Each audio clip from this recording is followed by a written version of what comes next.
the research that I've been doing that is trying to understand what is the scope of transformation that is being engendered by the sharing economy.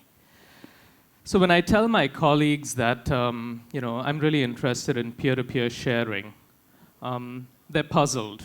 They say, well, do you mean someone lending someone their car? And I say, no, it's different. I mean, this is powered by the internet. Then they say, oh, you mean Craigslist? And so I say, no, it's not really as simple as Craigslist. It's a little more complex than that. And I'd advise you to sort of keep your eyes to the right. That's where all the interesting stuff is. This is what Craigslist looks like in New York. So what's happening now is that, as you guys know, we've moved so much further than Craigslist in facilitating the sharing of assets across people that, this picture is from 2012 and illustrates sort of all of the specialized sort of peer-to-peer asset and time-sharing marketplaces that have emerged that we are collectively calling the sharing economy, right? Now, to me, at the heart of what's different about these marketplaces relative to sort of the Craigslist-like forums that preceded them is what's sitting inside that cloud. It's that we have, over the last 15 years, seen a shift in the focus of technology companies. It used to be that in the 60s, the 70s, the 80s, and the 90s, the focus of technology companies was on business and government. Products were developed for business or for government, and then the consumer, people like you and me, were an afterthought. We've seen a reversal of that trend, where we're now witnessing what people call the consumerization of digital technology, where products are developed for consumers and then adapted for businesses. And so to me, this is a big part of why we're seeing this transition.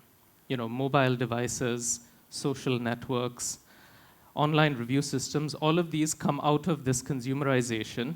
And what they do is that they start to bring real-world assets, things like the relationships we have in the real world, our real-world identity, the ability to learn from someone else's experience, online reviews, online social networks, real-world identities online. What does it mean when these things come online? Well, we have a much greater level of trust facilitated. And if you look at sort of the economy historically, when there's a change in the trust mechanisms that underlie exchange between people, you start to see a shift in what is possible in the economy. So starting from this point of now we have hundreds of specialized marketplaces and other institutions that are facilitating economic exchange between people, powered by online digital trust. The question that I'm asking is, well, what will the economic impacts of this be? So here's my framework for thinking about what the economic impacts are. On one side, you have the demand shifts, and the demand shifts have three different components to them. First of all, you have expanded consumption. So I put consumption in quotes there because don't think of it as necessarily utilizing the asset. It could be usage. Doesn't mean that it gets over after you consume it. But it's not just people sort of shifting their consumption or their usage from, oh, I'm going to own it, to let me sort of use it in a shared way. Once you have access to shared assets, you're increasing the scope and variety of things dramatically. And historically, when you have an increase in variety, you have an increase in economic activity. Next, you have productivity gains. When you're using your assets more efficiently, it increases what economists call productivity. And one of the things, we economists disagree about a lot of things, but one of the things we all agree on are that productivity gains lead to economic growth. And that's a really important observation because a lot of the people I talk to about the sharing economy say, well, if people start to buy less stuff, won't that slow down the economy? If you're getting more efficient, isn't that going to slow down the economy? And I say, well, let's look at history. Productivity gains tend to lead to economic growth. Increases in variety tend to lead to economic growth. Now, as we start to share our assets, share our money, share our skills, share our production capabilities, what we're also starting to see is a shift in doing things for money away from professionals and towards people who used to do it simply for personal reasons. Let me give you an example, because this is sort of at the heart of both the economic transformation and the regulatory challenges that come later. If you pick up a friend from the airport, you don't need a specialized permit for that. You don't need specialized training for that. If you drive your family around in your car, you are taking people around, but that doesn't sort of necessitate any specialized sort of designation. On the other hand, if you want to do this for money, in the old economy, you needed to get a license, you needed to get a taxi permit. That was because the lines between doing things for personal reasons and doing things professionally were very clearly drawn. What we're seeing now is a blending of this personal and commercial. And to me, that is a thread that goes across not just sort of asset sharing, but production on sites like Etsy, the sharing of money on sites like Kickstarter, the sharing of skills on sites like Skillshare. All of these have through them this thread of the merging of personal with commercial. And I think this is at the heart of a lot of the regulatory challenges. So when governments step into a marketplace and say, hey, we need to intervene and make this marketplace work better, generally they do it because the market can't manage itself. Right? You want the government to step in and help something along, whether it's sort of ensuring safety or whether it's making sure that people sort of actually exchange. The role of government here has typically been as an intervention. I step in if the market can't take care of itself. The government steps in to prevent market failure. What we're starting to see is that platforms are playing some of the same roles that the government used to in the sharing economy. I don't need metered fares in taxis if I've got GPS technology and a platform that can track my route. I don't necessarily need the government inspectors to come and inspect apartments that might be offered on Airbnb. If I've got an online review system that is going to weed out of the marketplace people who don't sort of conform. And so these mechanisms of trust that are powered by these online marketplaces are preventing market failure in the same way that we needed governments for. It's interesting because it may seem like sort of an isolated example. You might say, okay, fine, the review systems of Airbnb are helping us sort of rent apartments of Airbnb. The review systems of Lyft or Drivey are helping us sort of choose good cars. But this seems to be a more general trend. For the last decade, we have given that relationship between the people who produce music and the people who consume music. It used to be that the government decided, okay, if you were an artist, these were the rights that you kept. If you were a consumer of music, these are the rights that you buy when you buy music. If you buy a book, there are certain rights that you buy with it. Now, we've taken that division and we've handed it over to the DRM platforms, the digital rights management platforms like iTunes and Amazon. And so that's another example of the platform starting to do what the government does. The emergence of Bitcoin has made us realize that perhaps you don't need, a decade from now, a government to back a currency in order for it to be viable. The Ushahidi platform has sort of shown us that you can get information from remote locations in a way that the government couldn't always do. Facebook and LinkedIn are replacing government systems as forms of identity. The UID project in India, Digital Identity for a Billion People, again, platforms are taking over some of the roles that we historically needed governments for. So this is sort of a broader trend than just powering marketplaces like Airbnb. This is a shift in those trust and in those sort of reliability, sort of providing things. We used to need the government as a collective, and now the platforms are doing what the government used to. These platforms are also allowing us to make better use of existing institutions.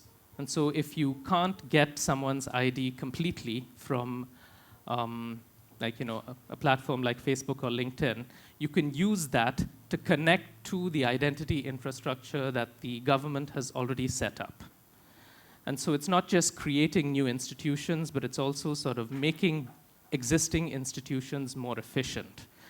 And as we move from professional to commercial, from professional to personal, and as those lines between personal and commercial start to blur, again, we start to say, well, we've always had a certain standard for professional provision. We start to change those standards now. We start to say, well, if this is a person driving a car for 5 hours a week, maybe I'm not going to expect the same service. I'm not going to expect the same things from them that I would expect from a taxi driver. In my last couple of minutes, I just want to touch on a couple of other points that I think that are key trade-offs that we're making as we enter this transition. One is the trade-off between corporate ownership and ownership by the workers. In April alone, sharing economy platforms raised $852 million in venture capital. I mean, this is an insanely high amount for 1 month for one industry. What this is reflecting is the fact that a lot of the platforms that are powering the sharing economy are privately owned and headed towards being shareholder-owned corporations. This may sort of create the impression that perhaps the kind of sharing that, the kind of value system that underlies what we expect in a sharing economy may not actually emerge because sharing does not necessarily lead to equity. To me, I think that this is a good development in the short run because there are lots of regulatory battles to be fought. And what platforms like Airbnb and Uber are doing is that they are sort of clearing the regulatory landscape for this transition from professional to personal. And at some point in the future, we may well see the emergence of a worker cooperative in the ride-sharing industry.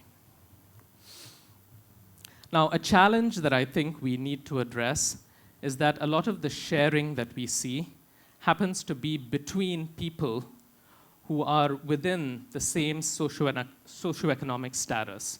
And I have a team of students from NYU Stern somewhere here who are working over this semester on trying to invent new models to make sharing more equitable, to try and figure out how can we transfer assets in a rental model, transfer capital in a rental model, from people who have a lot of it to people who don't have so much of it. To me, that would really unlock the economic potential of the sharing economy when we start to sort of cross these socioeconomic boundaries.